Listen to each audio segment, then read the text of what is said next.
ഷവർമ പ്രേമികൾക്ക് ആശ്വസിക്കാം. വയറും മനസ്സും നിറക്കാൻ വൃത്തിയുള്ള ഷവർമ മാത്രമേ ഇനി മുതൽ കടകളിൽ ഉണ്ടാകൂ.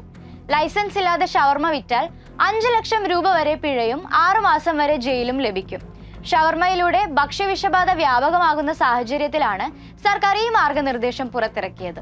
ഇതിനൊപ്പം ഉപഭോക്താക്കളെ സഹായിക്കുന്ന മറ്റൊരു നിർദ്ദേശം കൂടിയുണ്ട്. അതായത് പാഴ്സൽ നൽകുന്ന ഷവർമ പാക്കറ്റുകളിൽ അതുണ്ടാക്കിയ സമയവും തീയതിയും രേഖപ്പെടുത്തണം. 1 മണിക്കൂറിന് ശേഷം ഉപയോഗിക്കുന്നത് ഒഴിവാക്കണമെന്ന നിർദ്ദേശവും പ്രത്യേകം രേഖപ്പെടുത്തണം.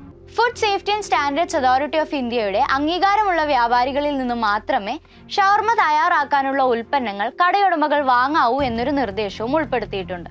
കൂടാതെ ശുചിയായ സ്ഥലം, ഷവർമ ഉണ്ടാക്കാൻ വൃത്തിയുള്ളതും പൊടിപിടിക്കാത്തതുമായ സ്റ്റാൻഡ്, തൊഴിലാളികൾക്ക് കൃത്യമായ പരിശീലനം, ഇറച്ചി മുറിക്കാൻ വൃത്തിയുള്ള കത്തി, ഭക്ഷണം ഉണ്ടാക്കുന്നവർക്ക് ഹെയർ ക്യാപ്പും ഗ്ലൗസും, തൊഴിലാളികളുടെ ഫിറ്റ്നസ് സർട്ടിഫിക്കറ്റ് തുടങ്ങിയ കാര്യങ്ങളും കടയുടമകൾ ഉറപ്പുവരുത്തണം. ഗുണമേന്മ ഉറപ്പാക്കാൻ ഇനിയുമുണ്ട് അക്കമിട്ട് നിരത്തിയ നിർദ്ദേശങ്ങൾ.